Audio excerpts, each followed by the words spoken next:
What you're seeing right now might not look all that significant, but it's actually the first Backstage with Millionaires footage ever. The first time that we ever hit record. I was testing the cameras before our first interview in December of 2018. And it also happened to be my birthday. And at that time, at the beginning of Backstage with Millionaires, India had less than 25 unicorns. And so if you had asked me while we were filming in that red room how long it would take India to achieve 100 unicorns, I probably would have said something like a decade or so. And even in 2020, when India had 31 unicorns, I predicted that by 2025, India will become the home of at least 50 new unicorns before 2025. TV Mohandas Pai, who is a highly influential Indian entrepreneur and the chairman and co-founder of Aaron Capital, predicted that India would have 100 unicorns by 2025. Of course, things have changed pretty quickly around here, and today, while I'm filming this video in May of 2022, India has produced 100 unicorns. And so everybody's adjusting their predictions now. NASSCOM, for example, has doubled that number, predicting 200 unicorns by 2025, and Union Minister Rajiv Chandrasekhar suspects that India will have 1,000 unicorns by 2025. And so in this video, we wanted to explore India's journey to 100 unicorns, to understand how India got to this point, what the road forward looks like, and also to answer the question, does India really have 100 unicorns? Let's find out right after this.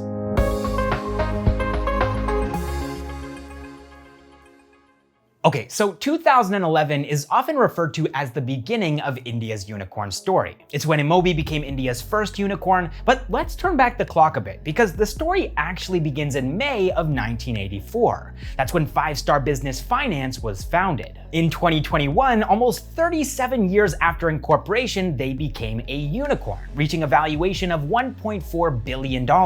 And so it's at this very early point in our story that we need to ask an important question. What is a unicorn? Well, let's start at the beginning, at the coining of the term. So in 2013, American VC and entrepreneur Aileen Lee took all of the US-based software companies that were started in or before 2003 and had achieved a valuation of $1 billion, either through public or private market investors, and put them in a club, the Unicorn Club. And interestingly, unicorn was almost Godzilla for a second. So I basically had this very long phrase, billion-dollar companies founded in the last 10 years that were either public or private and venture-backed. And you can't really write that many times in an essay. It's not very readable. I did this find and replace. I was substituting like monster hit or like Godzilla or like home run. And I would reread the piece with the different phrases, and then I put in unicorn. So I wanted something that was like more fun and more mystical and made it seem more magical and more elusive. And unicorn just made the whole thing much easier to read. That's what I posted, and so that's kind of, and I honestly did not expect anyone to read it.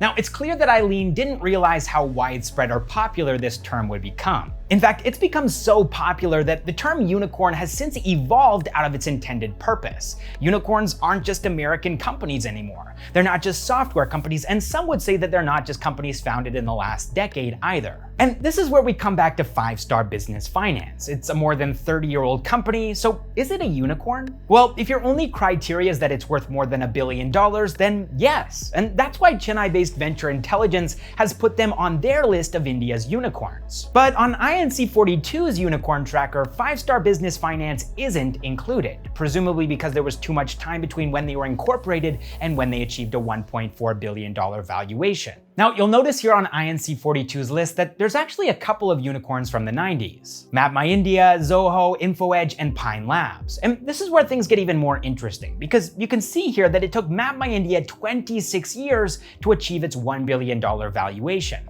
And Pine Labs took 22 years to achieve its $1.6 billion valuation. So I'm not sure what the cutoff is here. Venture Intelligence included Pine Labs in their list, but not MapMyIndia, which could have something to do with the fact that MapMyIndia has gone public, and that's actually how they became a unicorn in the first place. A little bit more on that later in the video, but it is a little bit confusing. And then you've also got these blanks where InfoEdge and Zoho and also MakeMyTrip don't have a date for when they became unicorns. In the case of Zoho specifically, this is because Zoho is bootstrapped. They've never raised any external capital, and so nobody really knows when their valuation crossed $1 billion. They are a rare self-funded unicorn. But in the case of InfoEdge and MakeMyTrip, well, they became unicorns when their market cap crossed $1 billion on the stock market. So for InfoEdge, that was in 2014, and for MakeMyTrip, 2010. So coming back to that 10-year rule set by Aileen when she coined the term unicorn, Zoho may or may not qualify. They would have had to achieve a $1 billion valuation by 2006, but InfoEdge and MakeMyTrip technically do not qualify. InfoEdge took nearly 2 decades to cross a $1 billion market cap, and MakeMyTrip took 10 years and 5 months. So I'll let you decide whether or not to give MakeMyTrip a pass or not, but if you do give them a pass, then they actually become the first ever Indian unicorn, which means that inMobi becomes the second. So like I said earlier, inMobi became a unicorn in 2011, and unlike MakeMyTrip, their entry into the unicorn club is undisputed. The company was founded in 2007, so they became a unicorn in less than half a decade. And we'll pick the story back up here because from 2011 onwards, the rate of Indian startups becoming unicorns was slow and steady. There was Flipkart in 2012, Sigma in 2013, and then 2014 is where we have our next controversy. In 2014, 2 Indian companies became unicorns, Ola and Snapdeal. Now, whether or not Snapdeal became a unicorn isn't in dispute here. They obviously did become a unicorn, but the issue is their exit from the unicorn club, and whether or not former unicorns should be counted in this list of 100 Indian unicorns, because currently they are. 4 out of the 100 Indian unicorns ended up being valued at less than $1 billion. So they exited the unicorn club, meaning that Snapdeal isn't alone here. You've got Quikr, which became a unicorn in 2015, Hike, which became a unicorn in 2016, and Shopclues, which became a unicorn in 2016 as well. And Shopclues is an interesting one too, because they were actually acquired for less than $100 million, so their valuation ended up dropping from $1.1 billion to less than 1/10 of that. And that brings me to another question. Should acquired companies be considered current unicorns? Does their acquisition mean that they exit the club, or do they only exit the club after their valuation again drops below $1 billion like Shopclues? So the first acquired Indian unicorn is of course Flipkart. They were acquired by Walmart for $16 billion. You've also got BillDesk, which became a unicorn in 2018, 18 years after it was founded, and PayU bought them for $4.7 billion. Then you also have PhonePe, which became a unicorn in 2018 when Morgan Stanley valued it at around $7 billion. But PhonePe was actually acquired before that in 2016 by Flipkart. And so you have this interesting situation here where one unicorn is actually giving birth to another unicorn. So maybe we can call it a foal, a unicorn foal. Anyways, lastly we have Big Basket, and they became a unicorn in 2019 and were acquired by Tata Digital in 2021. Now, Big Basket was founded in 2011, the same year that inMobi became India's first unicorn, and they were actually the only unicorn that year. And the same thing happened in 2012. Flipkart was the only unicorn that year, and this slow, steady growth would continue for most of the decade. 1 unicorn in 2013, 2 unicorns in 2014, 3 in 2015, 2 in 2016, and 1 in 2017. At this rate, India was never going to be a global unicorn leader. And I like to imagine this situation like a calm ocean. So in this analogy, India is the ocean, and Indian startups are surfers. And there aren't a lot of waves to ride yet, but these startups are just waiting, hoping that a wave will appear. And Jio was that wave. It commercially launched its 4G services in September of 2016, resulting in a wave of internet penetration that Indian startups were quick to capitalize on. From just 1 unicorn in 2017, India saw 10 unicorns in 2018. B2C unicorns included Swiggy, Oyo, Byju's, Policy Bazaar, Paytm Mall, and PhonePe, and B2B unicorns included Revigo, Freshworks, BillDesk, and Udaan, which was the fastest company to become a unicorn at the time. It took them just 26 months. Then though, in 2019, things slowed down a bit, with just 7 unicorns that year. In the B2C category were Ola Electric, Lenskart, Dream11, Delivery, and Big Basket, and in the B2B category were Incertis and Druva. Now, in 2020, the number of Indian unicorns again grew, which might seem counterintuitive given the fact that India was grappling with the COVID-19 pandemic. But in reality, just like Jio increased internet penetration in 2016 and 2017 and is still increasing it today, COVID-19 increased people's reliance upon the internet as everybody was trying to stay indoors. This created another wave for Indian startups to ride, and it started with people using e-commerce like never before, resulting in startups like FirstCry, Cars House24 and Nykaa becoming unicorns. And then facilitating these online payments resulted in fintech companies like Razorpay and Pine Labs also achieving unicorn status, although again, remember that Pine Labs was founded in the 90s. It took them 22 years to achieve that $1.6 billion valuation. Other B2C companies that became unicorns in 2020 include Verse Innovation with Daily Hunt, which provides Indian people with news on their smartphones, and everybody was constantly keeping up to date with COVID-19 during this time. You also had Unacademy, meeting the needs of parents and students whose schools had been closed because of lockdowns. Then there was Zerota, who allowed retail investors to capitalize on the volatility of the market during the pandemic. And there was also lock screen content provider Glance, which was created by inMobi. Also, in the SaaS category, you had Zenoti and Postman becoming unicorns too. Now, by all accounts, 2020 was an incredible year for India's startup ecosystem. 11 unicorns in a single year had never been done before. It was an all-time record, but nobody could have predicted what was going to happen in 2021.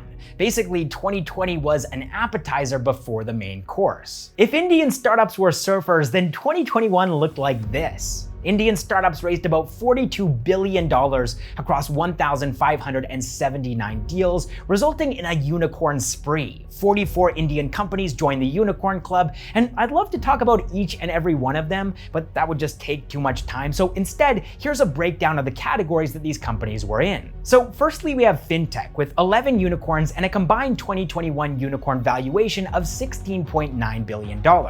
And the most valuable new unicorn in the FinTech category was BharatPe in 2021, which was valued at $2.85 billion at the time of them joining the Unicorn Club. Then we have e-commerce, which also had 11 unicorns and a combined 2021 unicorn valuation of $14.3 billion. The most valuable new unicorn in this category was Meesho in 2021, which was valued at $2.1 billion at the time of them joining the Unicorn Club. After e-commerce, we have enterprise tech and SaaS, with 5 unicorns and a combined 2021 unicorn valuation of $8.82 billion. The most valuable new unicorn in this category was BrowserStack in 2021, which was valued at $4 billion at the time of them joining the Unicorn Club. After that, we have the health category, which is an interesting one because all of India's health unicorns joined the club in 2021 itself, with 4 unicorns and a combined 2021 unicorn valuation of $5.7 billion. The most valuable unicorns in the category were cure.fit and Innovaseer, both of which were valued at $1.5 billion at the time of them joining the Unicorn Club. After that, we have consumer services, with 4 unicorns and a combined 2021 unicorn valuation of $5.6 billion. The most valuable new unicorn in this category was Urban Company in 2021, which was valued at $2 billion at the time of them joining the Unicorn Club. And then finally, we have EDTECH with 3 unicorns and a combined 2021 unicorn valuation of $5.4 billion. The most valuable new unicorn in the category was EDTECH in 2021, which was valued at $3.2 billion at the time of them joining the Unicorn Club.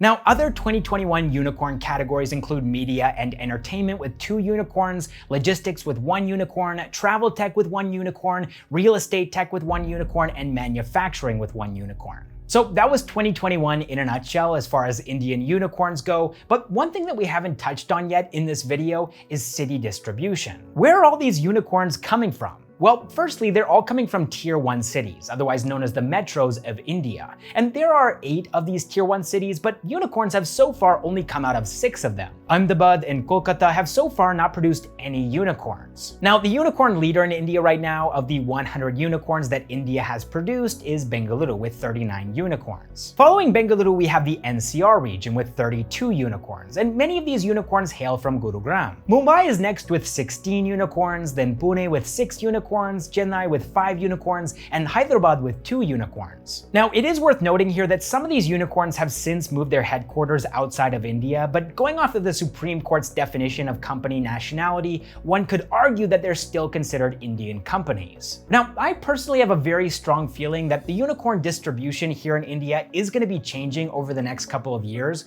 We're right on the cusp of seeing that happen, with a lot of work from home and work remote culture spreading across India during the COVID-19 pandemic, and founders for the first time ever feel very comfortable starting their companies using the internet from their hometown or their home city. In fact, nearly 50% of India's recognized startups now are in Tier 2 and Tier 3 cities. And so while we'll probably see Tier 1 cities like Ahmedabad and Kolkata producing unicorns in the near future, it's just as likely that Tier 2 cities will beat them to the punch. Indore, Jaipur, Lucknow, and Bhubaneswar are all on the rise as startup cities. Now, we're not even halfway through 2022 at this point, so it does feel a little bit premature, a little bit too early to predict what's going to happen at the end of the year or into 2023 even, but we will keep you guys updated every single week with our weekly news episode that we post on Saturdays. And now I want to answer that question that I posed at the beginning of the video: does India have 100 unicorns? Well, technically the answer is no, not currently. 100 unicorns have joined India's unicorn club, and so if you think of that as a permanent membership, then yes, there are 100 Indian unicorns throughout history, but at present, the number is less than 100. And the exact figure will depend on your definition of the term unicorn. That being said though, I do have one more question and answer for you guys. Will India cross 100 simultaneous unicorns someday? And of course, the answer is a resounding yes. I personally believe that day is just around the corner, and 200 unicorns will follow soon after. Thank you guys so much for watching this episode of Backstage with Millionaires, and I will see you in the next one.